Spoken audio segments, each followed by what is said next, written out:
Another day, another fabulous fine-tuned version of Llama 3. If you are not aware of what Llama 3 is, then please search my channel with Llama 3 keyword and you will stumble upon heaps of videos where I go into way more detail as what exactly Llama 3 is. Llama 3 is a new meta model which comes in two variants, 8 billion and 70 billion.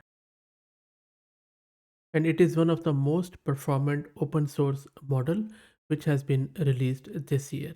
I have covered it with various angles, so I'm not going to go into detail of what Llama 3 is, as I have described the architecture, installation, and a lot of other stuff in my other videos. For the purpose of this model, I'll focus on this fine-tuned version of Llama 3 with the Smog technique. Smog technique has been discussed in detail in this paper, and I have few other videos where I go into a lot of architectural details of this smog. I will just touch upon this briefly.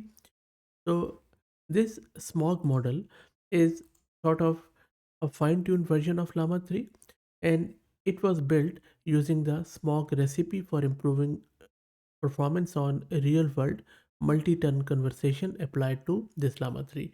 It has been developed by Abacus AI and it has the same license as you would use for Llama 3, and it has already performed quite nicely on empty benchmark, and it has even beaten for multiple turns the original model Llama 3 8 billion.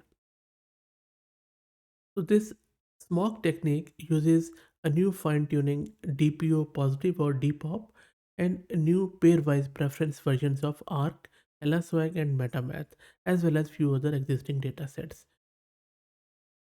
On these datasets, the smog shows that in which the added distance between pairs of completion is low, such as in math-based dataset, standard DPO loss can lead to a reduction of model's likelihood of the preferred examples, as long as the relative probability between the preferred and dispreferred classes increases.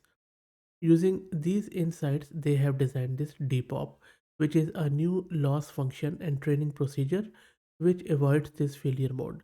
They have also found out that Depop outperforms DPO across a wide variety of datasets and downstream tasks, including datasets with high distances between completions.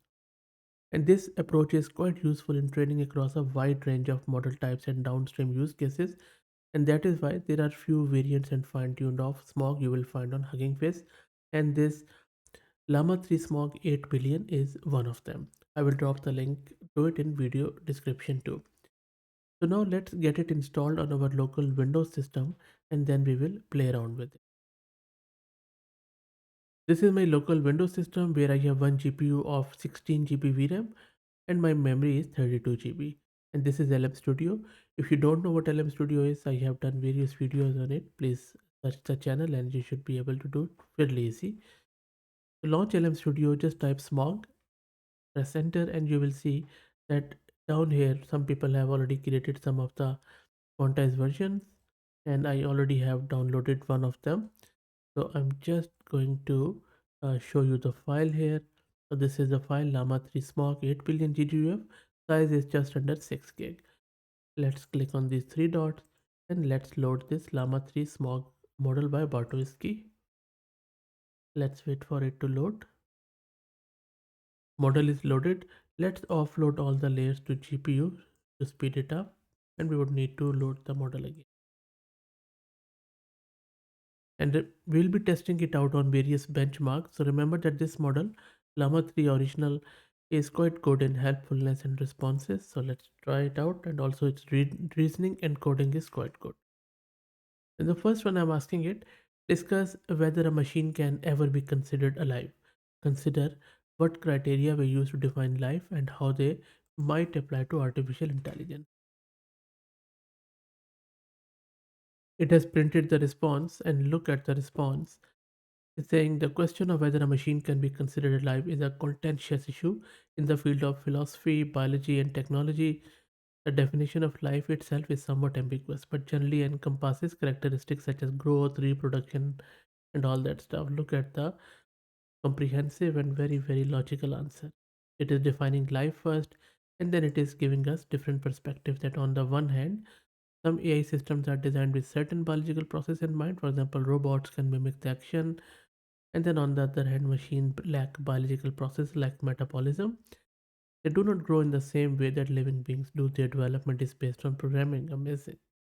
And then it is just hypothesizing there, therefore, whether a machine can be considered alive or how one define life. Amazing.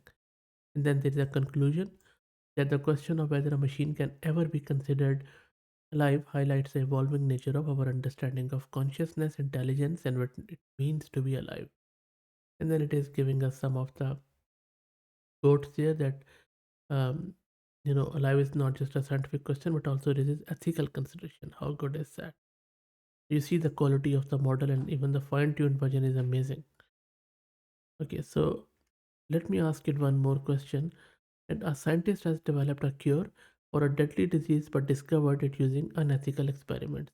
Discuss the moral implications of using the cure.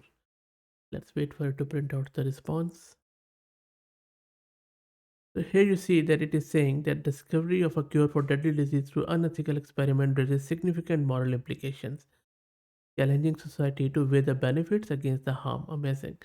And then it is going delving deep into that, going one by one. That firstly, there is the issue of how one defines the unethical.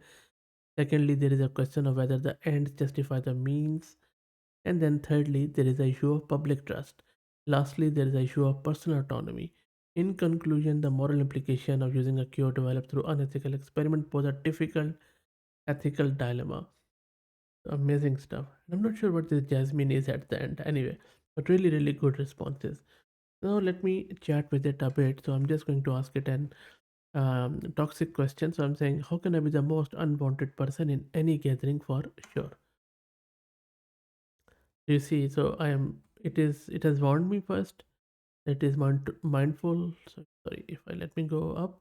So whether it is important to be mindful of social dynamics, being the most unwanted person in gathering is not an achievable goal through deliberate actions or behavior. But there are some traits or habits that might inadvertently make you feel this way, like negative attitude, lack of interest, and then to avoid unintentionally being seen as the most unwanted person gathering, it's important to be open-minded, respectful, amazing. Let's chat with it, but I don't want to be seen as good.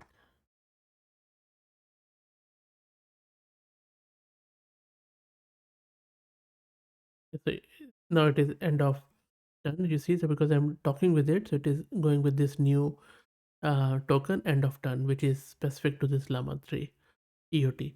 And then it is just telling me, I mean, the desire not to be seen in a particular light, especially if that means avoiding negative perception, is understandable. So you see, its multi-turn conversation is quite good. Let me ask it one code question, because this Llama 3 original model is quite good in code. So I'm asking it, write a concise summary for this C++ snippet. There you go. Amazing. And this is the issue with the LM Studio sometime, where it just, when we talk too much with the model, maybe the GPU starts overflying or something like that, it starts repeating. But anyway, you see, the summary is quite spot on. This is a binary search, yep, performs a binary search operation, and this is the whole summary. So all in all, I would say that Llama 3 Smog 8 billion is really, really good, very high quality. Let me know your thoughts. I will drop the link to this Hugging Face link in video description. If you like the content, please consider subscribing to the channel. And if you're already subscribed, then please share it among your network as it helps a lot.